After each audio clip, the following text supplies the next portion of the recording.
Bienvenue à Procure en parle, un rendez-vous spécialement conçu pour les hommes atteints par le cancer de la prostate et leurs proches.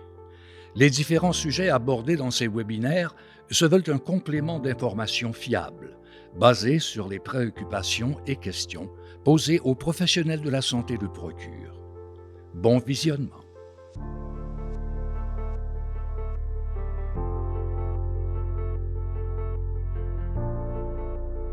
Bonjour tout le monde, me fait plaisir d'être ici avec vous aujourd'hui pour vous parler du traitement du cancer de la prostate avancée. Mon nom est Nawar Rana, je suis uro-oncologue à l'hôpital Maisonneuve-Rosemont ainsi qu'à l'hôpital Santa Cabrini dans le CIUS de l'Est de l'île de Montréal. Encore une fois, il me fait plaisir de participer à une conférence avec Procure pour informer les patients sur les différentes étapes et différentes stratégies face au cancer de la prostate. Aujourd'hui, en particulier, on va parler du traitement du cancer de la prostate avancé. Il s'agit des fois d'une étape qui est un peu plus difficile à comprendre pour les patients, encore plus difficile à comprendre, dois-je dire. Donc, on peut prendre le temps aujourd'hui de passer un peu à travers les points importants. Avant de parler du cancer de la prostate avancé, mais en fait, il faut comprendre un peu c'est quoi le cancer de la prostate et les différentes agressivités qu'il y a pour pouvoir se rendre malheureusement un jour à un cancer de la prostate avancé. Donc, pour parler d'agressivité du cancer de la prostate, souvent on se base sur les scores de glycine ainsi que sur les stades du cancer. Comme vous pouvez voir dans le premier tableau qui explique un peu c'est quoi le score de glycine, qui est en gros un peu l'agressivité du cancer que le pathologiste va nous dire suite à la biopsie. En fait, classiquement, le score de glycine est décrit de 6 à 10. Et en fait, c'est deux scores d'agressivité qui sont additionnés pour donner un score total. Donc, comme vous pouvez voir, en partant du haut vers le bas, dans la deuxième colonne, il y a les scores 6 sur 10, mais c'est composé de cellules qui sont gradées à 3. Donc, c'est tout le cancer est du 3. Donc, ça devient du 3 plus 3 qui va égaler à 6 sur 10. Et ainsi de suite, lorsqu'il commence à avoir des cellules, quelques cellules de grade 4, mais majoritairement de grade 3, bien, on fait du 3 plus 4. Lorsque le cancer devient majoritairement grade 4, mais encore un petit peu de grade 3, c'est 4 plus 3. Et ainsi de suite, on monte jusqu'à 5 plus 5, et qui est en fait 10 sur 10, qui est un score plus élevé, évidemment. Récemment, il y a quelques années, pour simplifier le tout pour les docteurs ainsi que pour les patients, on a établi des différents groupes de grades qu'on appelle, que vous voyez à gauche de votre tableau. Euh, Vraiment, c'est plus facile à comprendre. C'est une classification de groupes sur 5 qui commence à 1 et qui finit sur 5, évidemment. Et on a essayé de regrouper certains catégories pour mieux informer les patients de l'agressivité du cancer. Donc, c'est toujours plus facile à comprendre 1 sur 5 que 6 sur 10 pour les patients. Donc, ça, c'est la première étape. Si on regarde ensuite pour déterminer si le cancer il s'est répandu, des fois, on va utiliser d'autres examens supplémentaires, souvent en radiologie. Ces examens-là, c'est souvent les examens standards, ça va être un scan abdominopelvien qui va rechercher un peu la présence souvent d'adénopathie, de ganglions à proprement dit dans le ventre, au niveau abdominal et au niveau pelvien.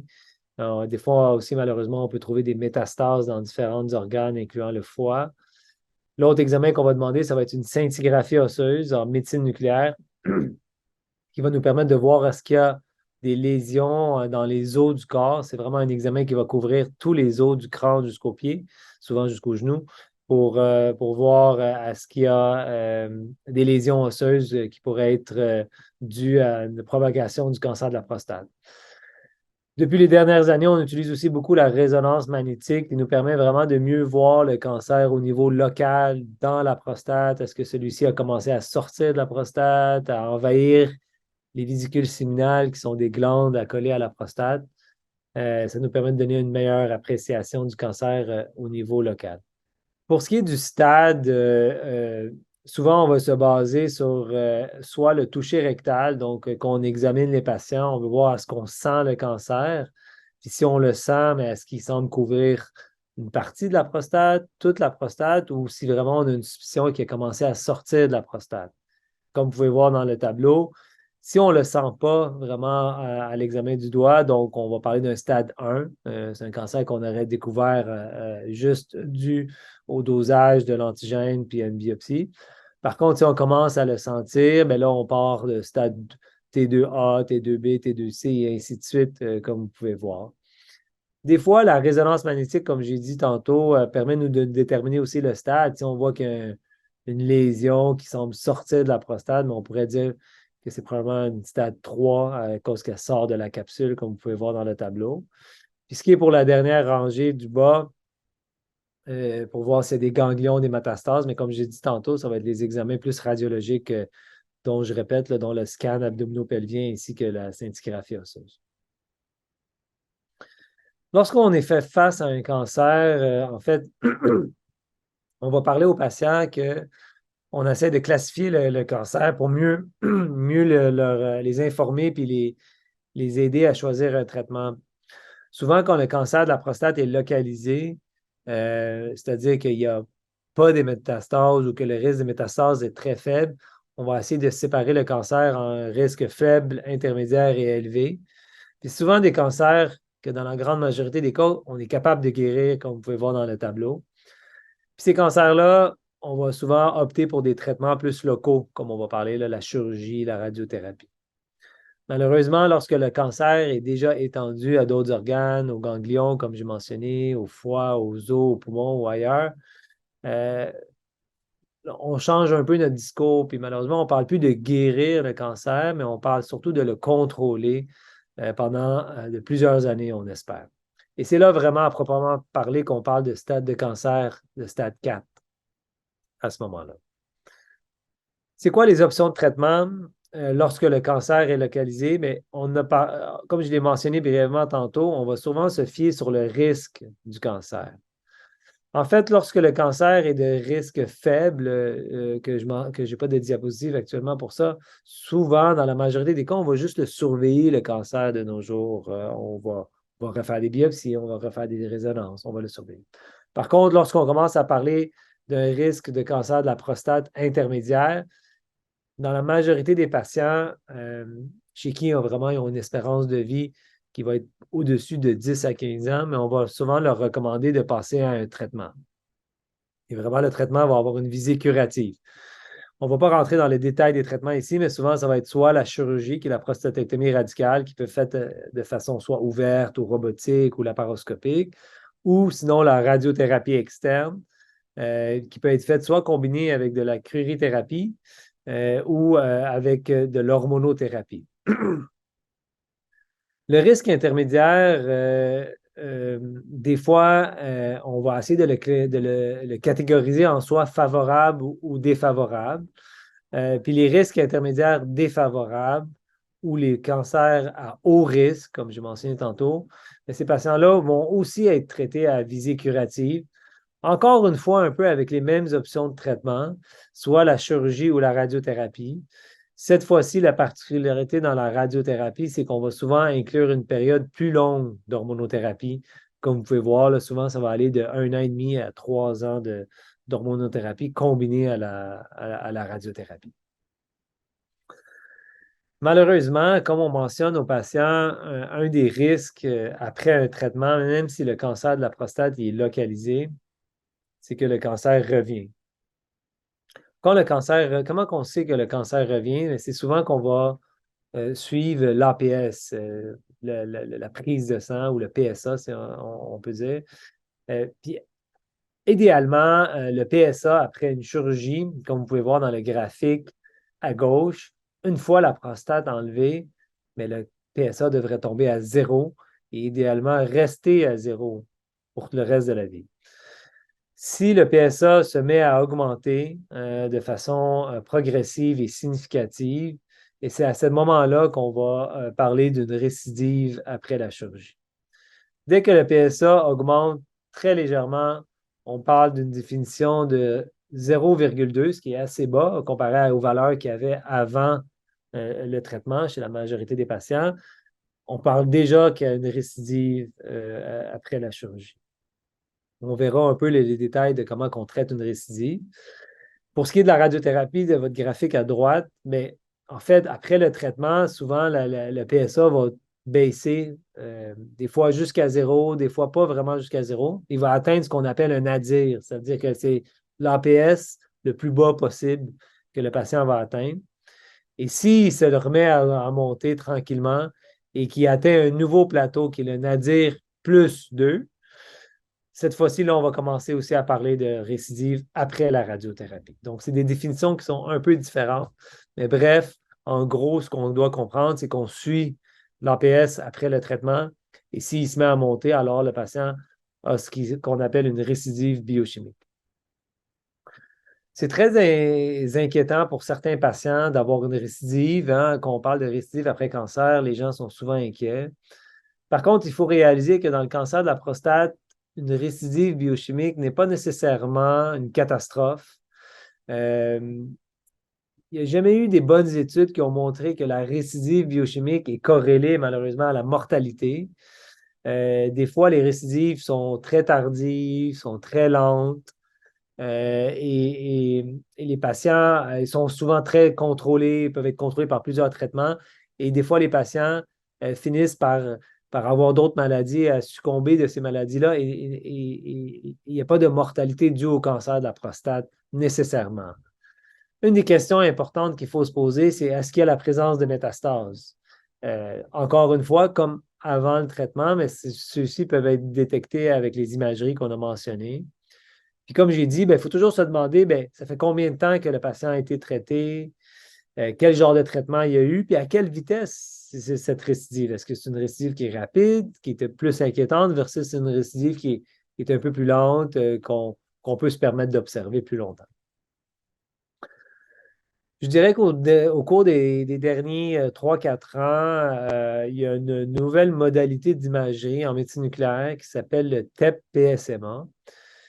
Le TEP scan, c'est un scan qui est utilisé depuis plusieurs années dans plusieurs cancers, dans le dépistage, je dirais plus dans l'investigation de plusieurs cancers. Par contre, le marqueur PSMA, la deuxième partie de cet examen-là, le marqueur PSMA a été de plus en plus utilisé, comme je disais, au cours des 3-4 dernières années. C'est un examen euh, qui n'est pas encore remboursé par la RAMQ tout à fait. Il y a certains centres actuellement qui commencent à offrir ce patient-là, puis peut-être par le temps que vous écoutez cette présentation-là, va devenir plus de façon disponible, de façon plus disponible pour les patients. Mais au moment où je fais cette présentation-là, c'est encore un examen qui n'est pas officiellement remboursé par la RAMQ. C'est un examen qui a été montré, qui peut être très utile pour déterminer le site de la récidive. C'est-à-dire qu'il y a plusieurs fois où on a des patients qui ont une récidive biochimique, que leur PSA ou l'APS commence à augmenter, mais que les modalités d'imagerie qu'on utilise, notamment le scan abdominal et la scintigraphie osseuse, ne sont pas encore assez bons pour détecter des petites récidives. C'est-à-dire quand l'APS est à 0,3, comme on a dit, ou 0,4. Par contre, le TEP PSMA, des fois, même dans des APS très bas, il va pouvoir nous dire ah, il y a un petit ganglion à telle place qui semble être pathologique, qui semble rallumer à cet endroit-là. Donc, des fois, ça peut influencer le traitement qu'on va suggérer au patient. Donc, c'est un examen qui peut être très utile dans cette condition-là. Par contre, ce qui est difficile à expliquer aux patients, c'est que oui, des fois, on peut savoir il est où le cancer, puis avec plus de précision, mais ça ne veut pas nécessairement dire qu'à long terme, on va changer grand-chose sur la survie des patients. C'est-à-dire que oui, on peut peut-être savoir il est où, mais que le traitement va peut-être être pareil, puis que peut-être que la survie à long terme ne sera pas changée de toute façon. Donc, actuellement, de savoir si on le fait ou pas, est-ce que ça va changer la survie des patients? On n'a pas encore assez de recul pour le savoir. C'est plus les années qui vont nous le dire. C'est quoi les options de traitement si on a une récidive? Mais comme je disais tantôt, des fois, la récidive est tellement lente, tellement tardive que souvent, on va peut-être juste faire de l'observation. Le patient est rendu plus âgé, il y a d'autres comorbidités, il y a d'autres maladies qui sont plus importantes que pour l'instant, on peut juste le suivre. Des fois, ça peut être un peu anxiogène pour les patients de dire, mais voyons, j'ai une récidive, mais on ne fait rien. Mais des fois, c'est parce que le traitement peut être pire que la récidive en soi. Hein. Les effets secondaires des traitements peuvent toujours être pires. Fait on se dit, on aime mieux le suivre, voir un peu comment il va évoluer avant de vous sanctionner un traitement. Mettons qu'un patient il a eu la chirurgie, il a eu une prostatectomie radicale, puis qu'il y a une récidive, comme on a dit tantôt, biochimique, c'est-à-dire que l'APS a commencé à monter.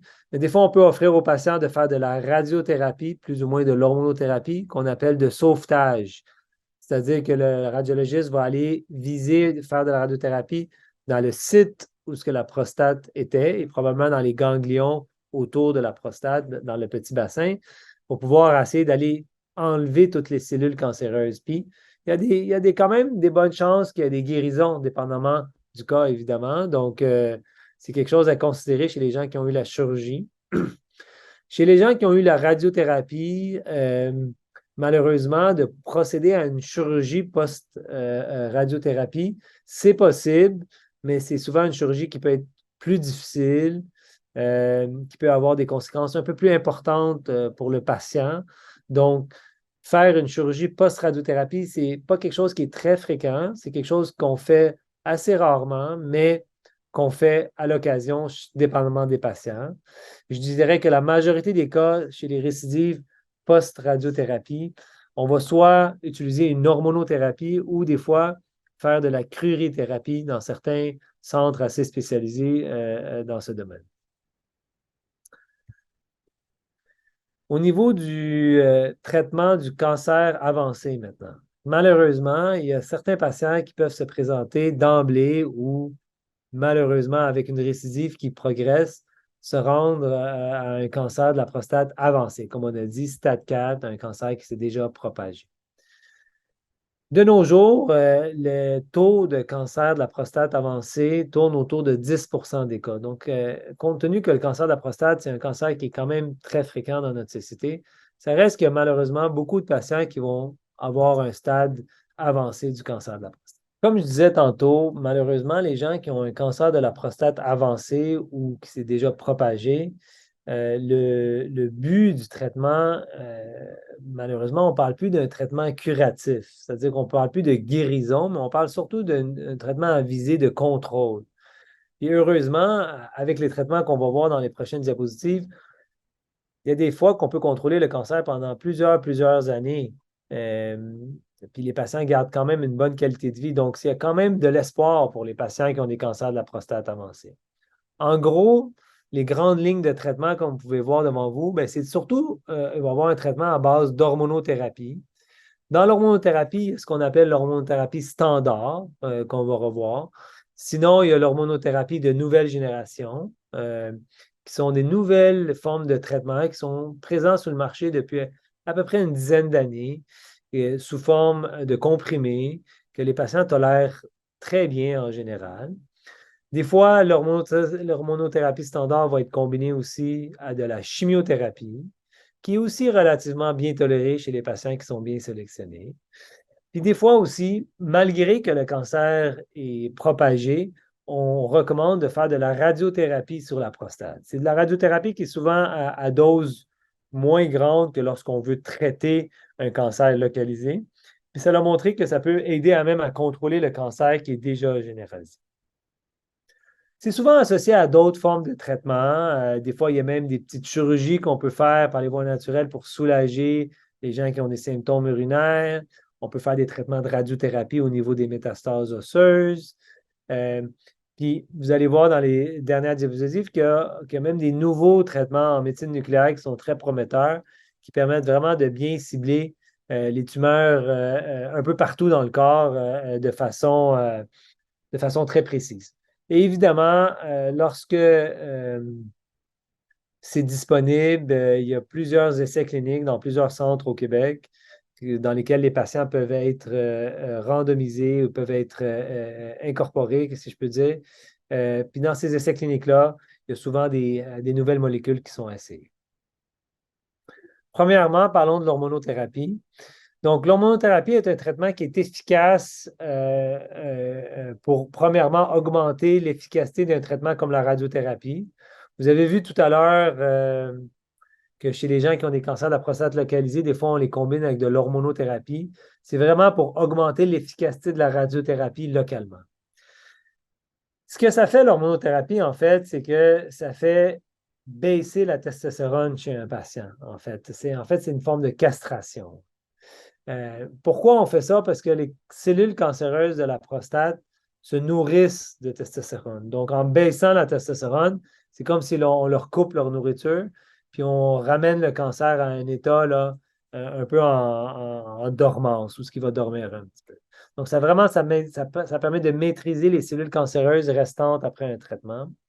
Comme je dis, ça permet de traiter un cancer de la prostate avancé ou qui récidive après un traitement initial comme la chirurgie ou la radiothérapie.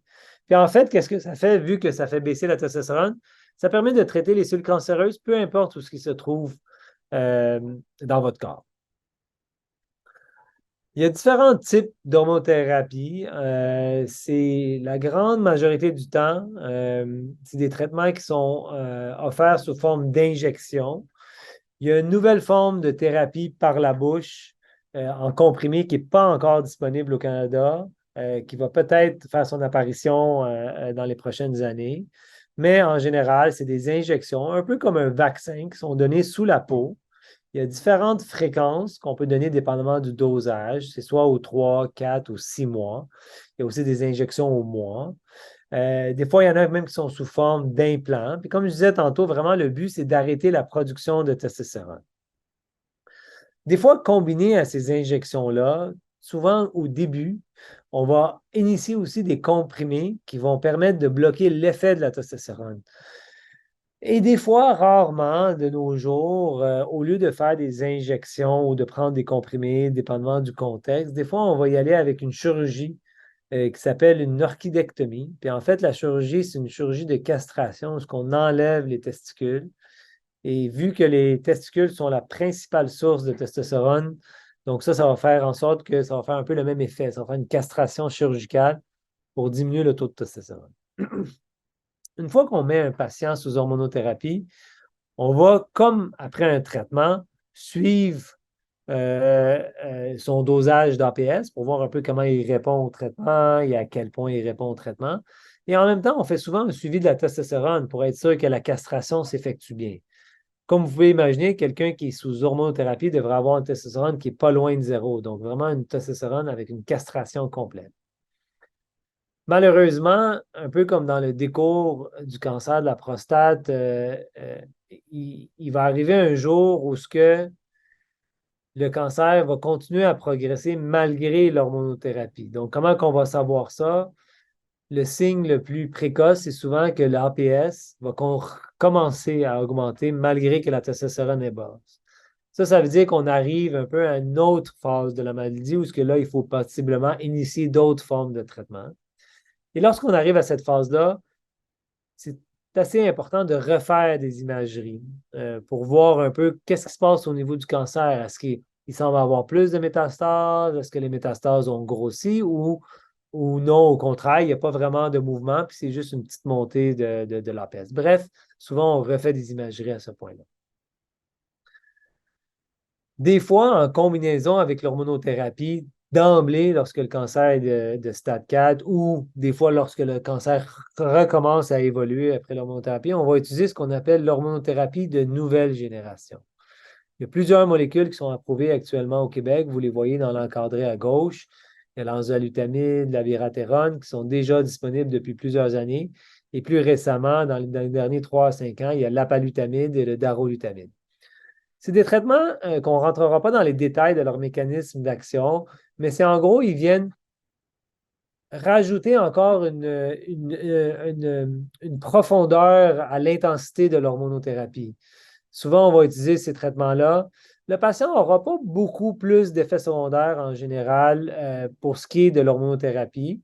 Par contre, ces médicaments-là ont toutes leurs particularités, puis ils peuvent rajouter d'autres différents types d'effets secondaires que vous pouvez revoir avec votre urologue ou avec votre médecin qui va les prescrire. Mais comme je disais au tout début de la présentation, c'est souvent des traitements qui sont en général bien tolérés. Il y a plusieurs patients avec un âge avancé qui prennent ces traitements-là et qui sont assez bien au niveau de la qualité de vie, qui continuent souvent à avoir une qualité de vie qui est similaire à l'hormonothérapie usuelle. Comme je disais, leur utilisation va dépendre de plusieurs facteurs. Ça va dépendre un petit peu de l'intensité de la maladie au diagnostic. Est-ce que c'est un cancer qui est très grave, qui est présent partout à haut volume? Est-ce que c'est un cancer qui récidive rapidement? Il y a déjà des métastases à la récidive. Est-ce que c'est un cancer qui semble repartir malgré l'hormonothérapie? Des fois, là, on fait plusieurs associations, des combinaisons de traitements, et ça dépend vraiment du cas par cas. De plus en plus, je vous dirais que dans le cancer de la prostate, la tendance est de combiner plusieurs traitements pour vraiment essayer de, si je peux me permettre, de briser les roues au cancer le plus rapidement possible pour vraiment qu'il évolue plus lentement qu'on espère. Comme je disais au tout début, il y a différents types de traitements additionnels qu'on peut faire. Historiquement, chez les gens qui avaient des cancers avancés, stade 4 qui s'étaient déjà propagés, comme j'ai dit, on commençait seulement de l'hormonothérapie standard. Mais au cours des dernières années, il y a plusieurs études qui ont été faites dans plusieurs pays qui ont montré que c'est probablement pas assez de faire ça et qu'il faudrait combiner des traitements. Des fois, on combine ça à l'hormonothérapie avancée, comme je disais. Des fois, on combine ça avec de la chimiothérapie. Des fois, on fait même des triples combinaisons. Encore une fois, ça dépend du cas par cas. L'hormonothérapie de nouvelle génération, l'avantage, c'est que ce n'est pas des injections, ce n'est pas de la chimiothérapie qui est donnée par les voies naturelles, par les voies veineuses. C'est une thérapie qui est donnée par la voie orale. C'est vraiment des comprimés. Ça marche très bien en général. Ça retarde très bien la progression de la maladie. Ça retarde l'utilisation de la chimiothérapie, qui est souvent quelque chose que les gens veulent éviter pour ne pas trop diminuer leur qualité de vie. Puis évidemment, là, la raison qu'on le donne ultimement, c'est que ça prolonge la vie des gens. Comme je disais, il y a plusieurs types de combinaisons. Souvent, on va regarder est-ce que le cancer est vraiment à haut volume, à bas volume. Je dirais que quand le cancer est à bas volume, dans le côté gauche de votre diapositive, on va souvent combiner une thérapie standard, une hormonothérapie standard avec une hormonothérapie de nouvelle génération. Des fois, quand les patients sont un peu plus jeunes ou que le cancer a certaines particularités, on va le combiner avec une chimiothérapie. Et comme je disais encore une fois tantôt, des fois, on va même faire de la radiothérapie dans ce cas-là au niveau de la prostate. Ça a été montré que ça pouvait aider. Malheureusement, parfois, le cancer il se présente de façon haut volume, vraiment beaucoup de lésions. Cette fois-ci, on va faire une combinaison, encore une fois, soit avec de l'hormonothérapie de la nouvelle génération, mais des fois, on va avoir plus enclin à utiliser la chimiothérapie dans ces tendances-là. Puis même récemment, on va combiner la chimiothérapie avec une hormonothérapie de nouvelle génération et avec une hormonothérapie standard. On va faire une triple combinaison. La chimiothérapie. Évidemment, c'est quelque chose que des fois les patients veulent éviter. C'est un peu plus difficile à avoir, dépendamment du contexte, des maladies que le patient a. Ça reste un traitement qui est efficace contre le cancer. Il y a des gens qui répondent extrêmement bien. Puis dans la majorité des cas, je peux dire que quand même la majorité des patients le tolèrent quand même assez bien, même si les risques sont un peu plus élevés que l'hormonothérapie de nouvelle génération. Fait que pourquoi on utiliserait la chimiothérapie? Bien, un peu pour les mêmes raisons qu'on utilisait l'hormonothérapie avancée. Hein. Le but, c'est de retarder la propagation, retarder les symptômes et ultimement, probablement prolonger la vie du patient. Des fois, chez les gens qui ont quand même pas mal de douleurs dues aux métastases osseuses, la chimiothérapie est un peu plus efficace pour enlever la douleur, c'est parce qu'elle agit quand même un peu plus agressivement. Donc, des fois, on va privilégier la chimiothérapie chez les patients qui sont un peu plus symptomatiques. En termes de chimiothérapie, il y a deux types qui sont utilisés plus fréquemment et qui ont été montrés efficaces dans le cancer de la prostate. Il y a la chimiothérapie qui s'appelle le docétaxel ou il y a la chimiothérapie qui s'appelle le cabazitaxel. C'est des traitements qui se ressemblent quand même beaucoup. Les effets secondaires se ressemblent. Souvent, la première ligne, c'est le docétaxel et le cabazitaxel va être utilisé un peu plus tardivement.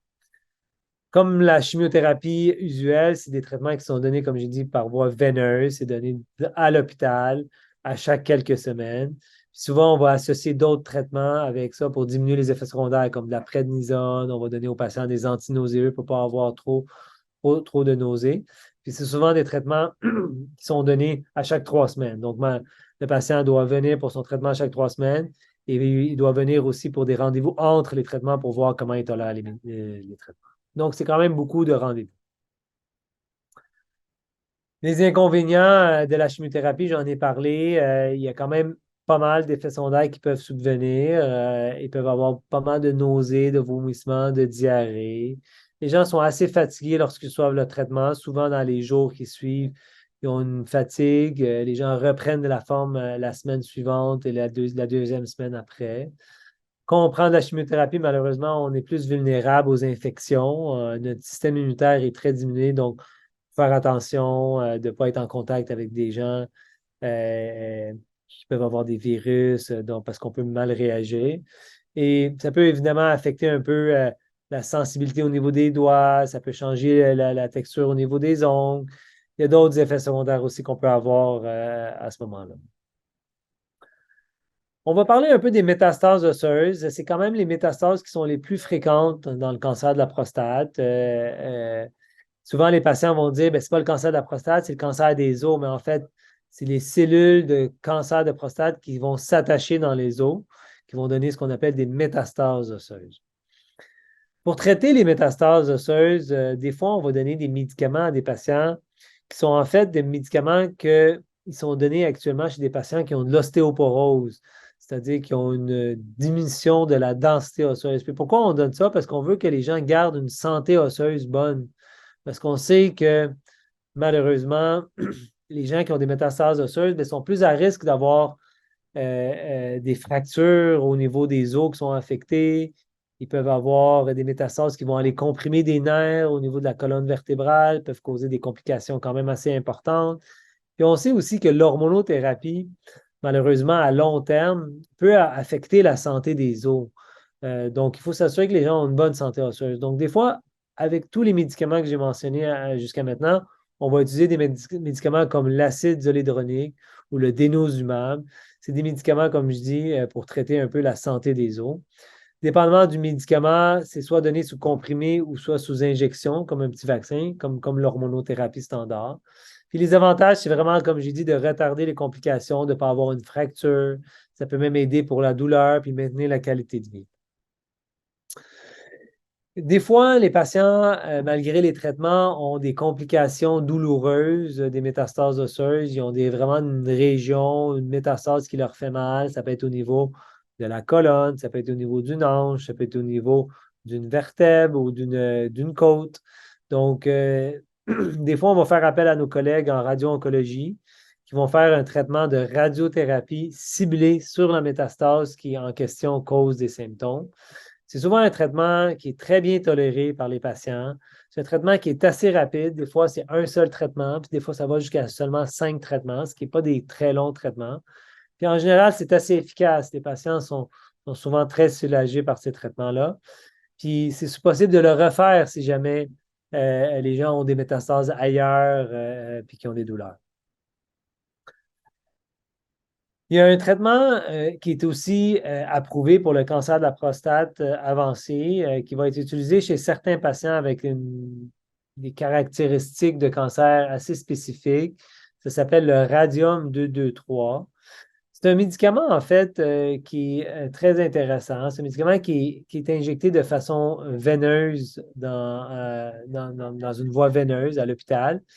Et après, les patients, ce médicament-là va être activé en médecine nucléaire. Puis une fois activé, il va aller se lier au niveau des métastases et vraiment traiter les métastases au niveau vraiment de ces métastases-là directement. Ce n'est pas vraiment de la radiothérapie, c'est vraiment un médicament qui est injecté de façon veineuse, puis il va aller se lier juste au niveau des métastases osseuses. C'est un médicament qui lie vraiment les os. Fait qu'il ne va pas vraiment traiter les cancers, les cellules cancéreuses ailleurs, qui ne sont pas dans les os, comme j'ai dit, qui peuvent être dans le foie, dans les ganglions. Donc, on l'a choisi vraiment pour des patients qui n'ont que des métastases ou qu'on pense qu'ils n'ont que des métastases osseuses. Ça a été montré, encore une fois, de réduire les complications osseuses, de prolonger la vie. Donc, c'est une des options de traitement qu'on a pour le cancer de la prostate avancée. Depuis quelques années, c'est très important chez les patients qui ont des cancers de la prostate avancée de procéder à un test génétique pour le cancer. Pourquoi on fait ça? Pour plusieurs raisons. Premièrement, c'est important de savoir pour la famille, surtout chez les gens qui ont des antécédents familiaux importants. Quand on parle d'antécédents familiaux importants, mais on va parler chez des gens qui ont plusieurs membres de leur famille qui ont été diagnostiqués avec des cancers de la prostate. Souvent, ça va être des gens qui ont été diagnostiqués avec des cancers de la prostate plus jeunes. Non seulement le cancer de la prostate, il faut aussi chercher des histoires familiales de cancer du sein, cancer des ovaires, cancer du pancréas.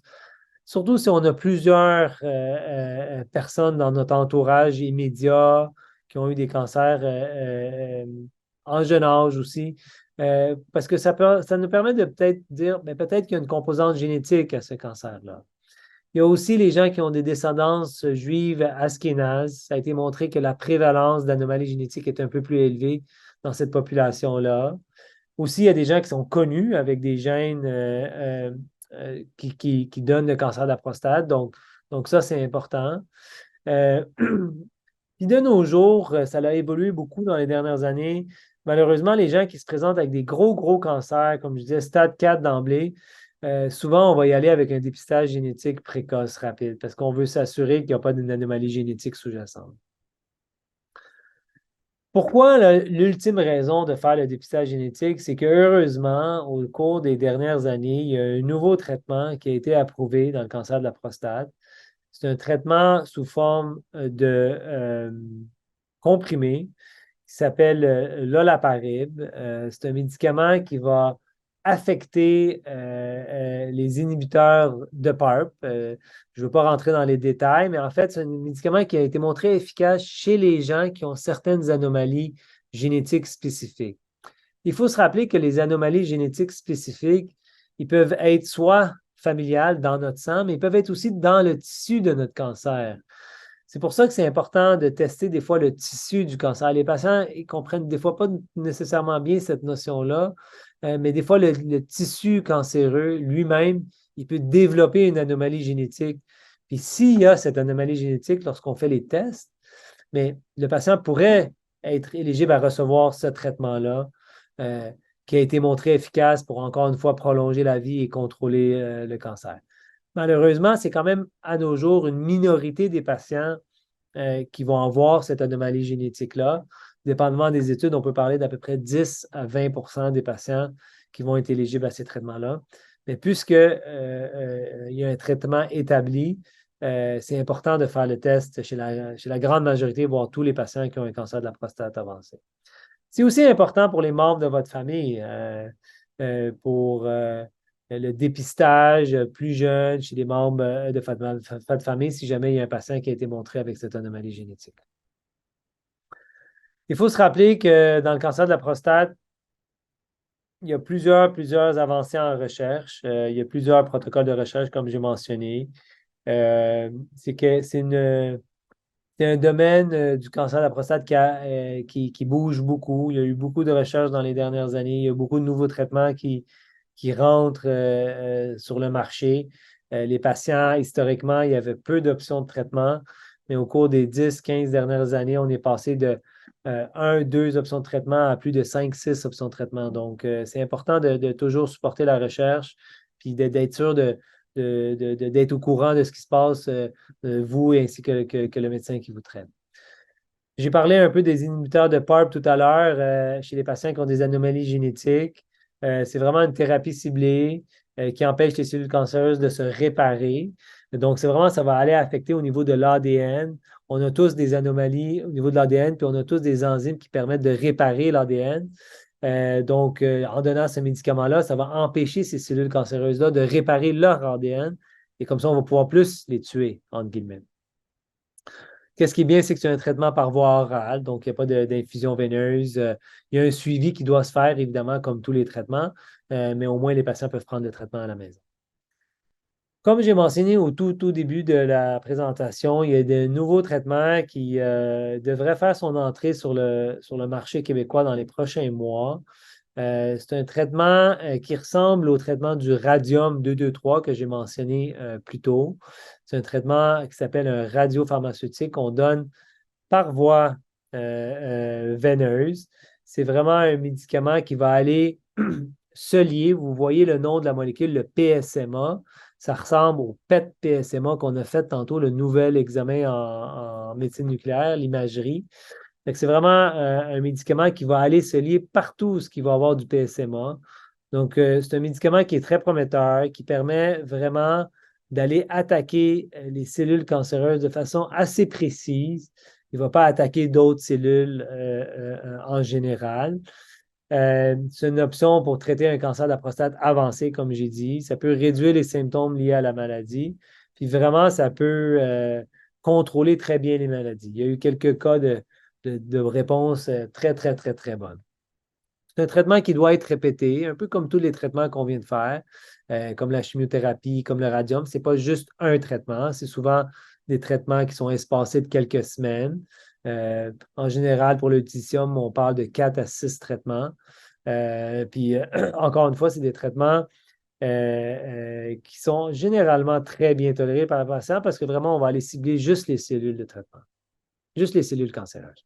Si on regarde un peu les tableaux résumés, il y en a plusieurs, il y a différentes itérations de ces tableaux-là. L'important pour les patients, ce n'est pas vraiment de connaître toutes les lignes de traitement parce que des fois, on peut se perdre là-dedans, puis ça peut des fois rendre plus d'anxiété que d'autres choses. Mais qu'est-ce qu'il faut regarder quand on regarde une diapositive un peu résumée des options de traitement? C'est que dans le fond, il y en a beaucoup d'options de traitement. Dépendamment d'où ce qu'on est dans la maladie, à quel stade on a-tu commencé de l'hormonothérapie, on est-tu après l'hormonothérapie standard, y a-tu des métastases, il n'y a pas de métastases. Il y a plusieurs options de traitement. Et l'important, c'est d'être au courant qu'il y a ces options-là, puis idéalement, de passer à travers plusieurs de ces options-là. On sait que les patients qui vivent le plus longtemps, c'est souvent les patients qui ont réussi à avoir plusieurs lignes de traitement pour pouvoir contrôler le cancer le plus longtemps possible. Et comme je reviens au début, le but d'un traitement du cancer de la prostate avancée, ce n'est pas nécessairement de guérir le cancer, mais c'est de prolonger, d'étirer la maladie le plus longtemps possible, tout en préservant une qualité de vie acceptable pour le patient. Et des fois, là, qu'on parle de plus longtemps possible, comme je disais, ça peut être 4, 6, 7, 8, 9 ans des fois. Donc, ça peut être très longtemps. Donc, il faut que les patients continuent à avoir de l'espoir, vont continuer à avoir une vie normale la grande majorité du temps. Donc, c'est assez important. Puis, des fois, ça peut être un peu, peut avoir un peu d'inquiétude face à ça. Il faut se rappeler qu'il y a des organismes, il y a plusieurs ressources que vous pouvez consulter. Procure, c'en est un qui est quand même très bien. C'est quelque chose de disponible. On peut facilement appeler, discuter avec des infirmières, demander des questions sur les traitements qu'on reçoit, sur les, euh, sur les options de traitement qu'on peut avoir. Puis évidemment, ça, c'est bien parce que quand on retourne voir notre médecin, mais on peut lui poser des questions des fois un peu plus précises, puis avoir un peu plus d'informations qu'on aurait si on n'avait pas déjà fait nos recherches nous-mêmes de notre côté. En gros, ce que j'ai à vous dire, ce qu'il faut retenir par rapport au cancer de la prostate avancée, puis je pense que ce qu'on devrait retenir de cette présentation, c'est qu'il y a eu plusieurs avancées dans les dernières années, puis je suis sûr qu'il va y en avoir dans les années futures. Les traitements actuellement standards s'améliorent de plus en plus, les effets secondaires diminuent et les traitements sont de plus en plus efficaces. Les hommes atteints ainsi que la famille peuvent donc être optimistes par le présent et pour l'avenir. Sur ce, je vous remercie beaucoup de votre écoute. J'espère que j'ai répondu à la majorité de vos questions. Et encore une fois, si vous avez des questions, s'il y a des choses qui n'étaient pas claires, n'hésitez pas à faire appel à la ligne de soutien de Procure. Ils sont toujours très disponibles pour répondre à vos questions. Je vous remercie énormément et je vous souhaite une bonne journée.